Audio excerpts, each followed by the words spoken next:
Hi, I'm Erin, and the first project I want to talk about is the long typesetting project from Typography 1. This was the most difficult for me, but also the most productive. I was intimidated by it before I even started, but once I did start, I worked on it all the time.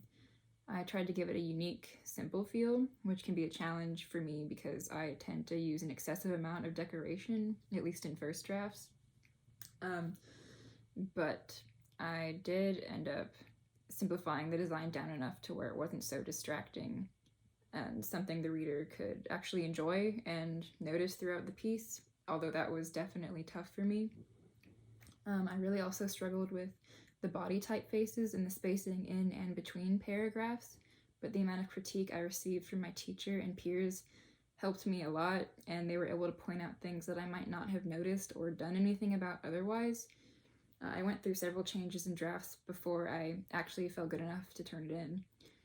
Critique is never my favorite thing, and I'm sure a lot of people can say that too, but projects like this tend to remind me of how invaluable critique can be.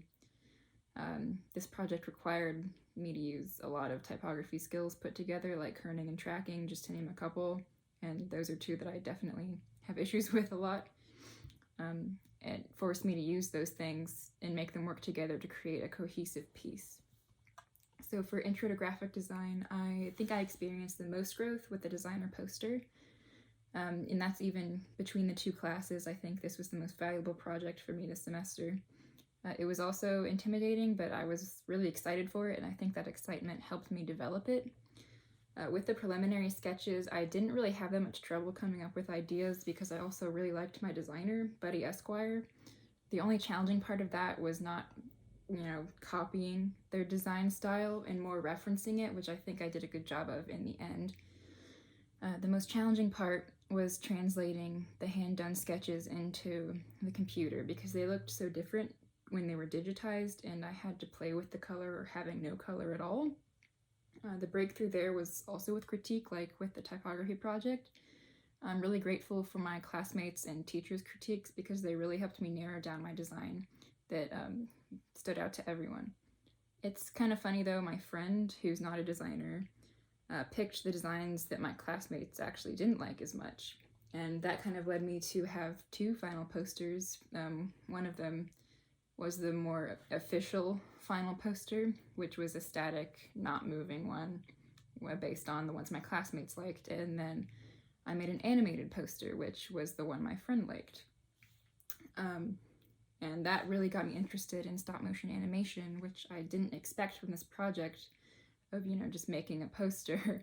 So that really expanded my horizons in that way. I made so many iterations of this project. I had about 30 of them in my files.